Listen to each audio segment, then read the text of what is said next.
This is the Barbados Today afternoon news for Wednesday, November 15. Thank you for joining us. I am Mary Claire Williams. We begin with news this afternoon that as concerns grow over the high rates of non-communicable diseases in Barbados, health officials are painting a grim picture on the situation where it concerns diabetes. The medical officer of health, Dr. Heather Armstrong, is reporting that Caribbean women are at higher risk of contracting diabetes than men. She was addressing the launch of the John Grace Memorial Lecture Series last night at the Lloyd Erskine Sandiford Center to mark the observance of World Diabetes Day. We recognize that being a female in itself is a social determinant for type 2 diabetes in the Caribbean, and that was illustrated by research done by Dr. Natasha Sobers-Granum, where she did a systematic review of all of the studies that were done in the Caribbean, and it showed that if you were a female, it is more likely that you would have a diagnosis of type 2 diabetes later on in life. And it meant then, and I need to say to you what a social determinant is, because I've used that term, but I have to explain to you what I'm saying by using the word social determinant.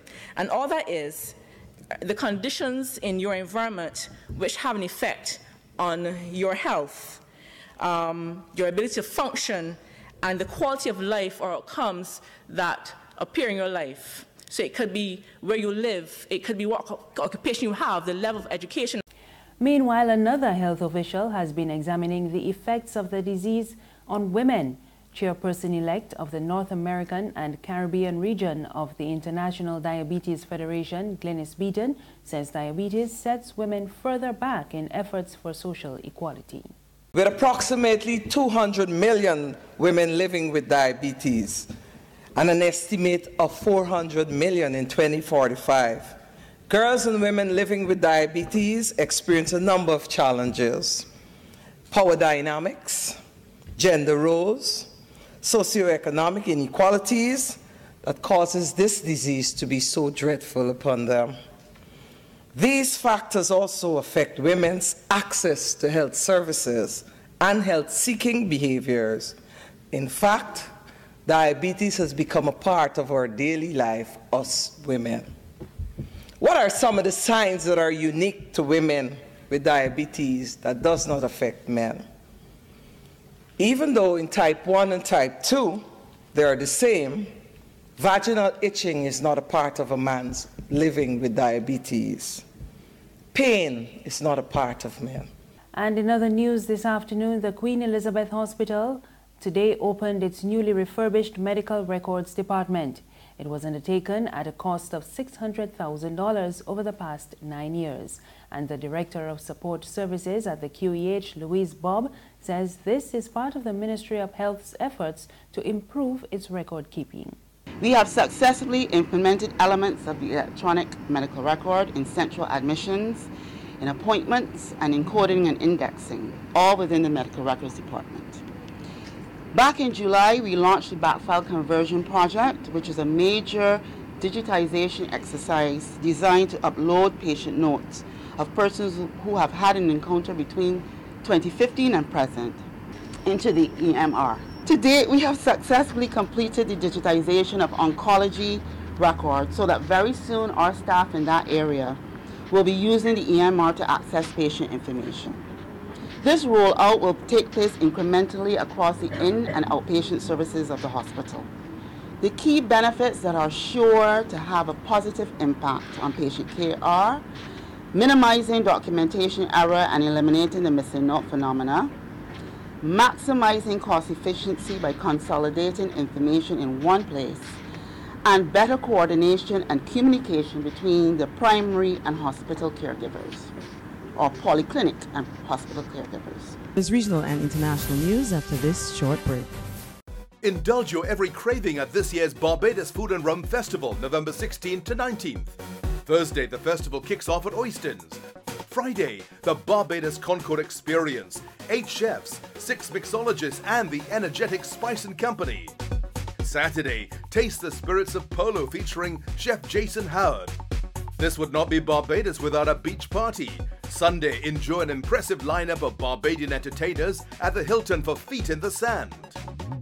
And the weekend would not be complete without the Gourmet Safari Dinner Series at the Cliff, the Crane and the Tides. Remember, November 16th to 19th. Get your tickets at TicketPal box offices today.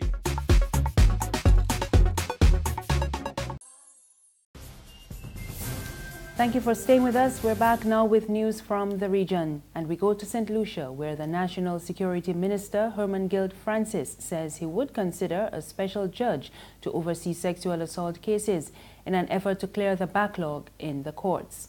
Francis's statement comes amid investigations into the latest attempted rape on the island. We get the details in this report from HTS News Force in Castries. News of the hunt for a teenage male in connection with the attempted rape of a 52-year-old woman in Soufrière has once again stoked debate about the investigation, arrests, prosecution and conviction of perpetrators in sexual assault cases. According to online reports, the latest alleged incident reportedly took place around 3:20 a.m. near the Roman Catholic Church in Soufrière. National Security Minister Senator Herman Guild Francis, when questioned by reporters, reveals that he is amenable to the idea of a special judge or magistrate presiding over sexual cases to ensure due process. We need to realize that we need to curb it. Then we can have a special magistrates or judges deal with it. It not necessarily mean a different court, but the magistrates and judges will be aligned to do these matters specifically. Apart from eyewitness testimony, forensic science is vital in landing a conviction in the courts.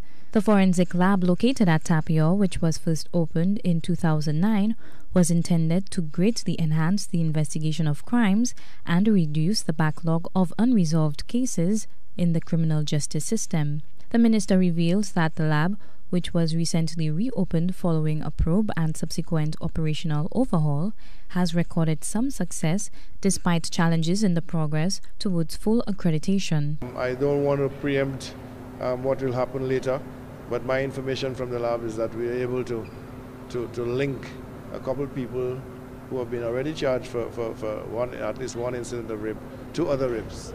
So we are waiting for the police to get the evidence and the information and for them to do the charging. When the charges have been laid, then I will speak further about it. Apart from scientific analysis, the collection of crime scene evidence is crucial. A prominent forensic consultant recently raised questions about the level of training and know-how of crime scene investigators in the police force. The head of the Caribbean Financial Action Task Force, Calvin Wilson, says the loss of correspondent banking relations continues to affect the region because of a perception by international financial institutions of high-risk jurisdictions operating in a high-risk region.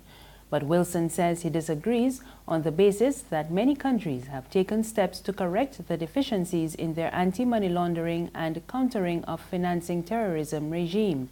He added that former high-risk countries are now compliant or largely compliant with the standards set by the Financial Action Task Force. Wilson was addressing a recent forum of the heads of financial intelligence units. And finally, on the international scene, South African President Jacob Zuma says he is sending an envoy to Zimbabwe to meet with President Robert Mugabe to get a clear picture of the situation in that country. The military seized power earlier today, saying it is targeting criminals around President Mugabe, who has ruled the country for the past 37 years. We get more in this report from Reuters. After 37 years under President Robert Mugabe, Zimbabwe's military has seized control but denies it's staging a coup. Hours after armoured vehicles were spotted closing in on the capital Harare, soldiers stormed the state broadcaster ZBC early on Wednesday, broadcasting a live message to the nation. The situation in our country has moved to another level. The army has outlined what it calls a mission, but it says 93-year-old Mugabe isn't the primary target. Comrade R.G. Mugabe and his family are safe and sound, and their security is guaranteed. We are only targeting criminals around him who are committing crimes that are causing social and economic suffering in the country in order to bring them to justice. Among those already detained, Finance Minister Ignatius Chombo. Rumblings of a coup that could oust Mugabe began just 24 hours after the head of the army, General Constantino Chiwenga, threatened military intervention to end a purge of his allies from Mugabe's government. When it comes to matters of protecting our revolution, the military will not hesitate to step in.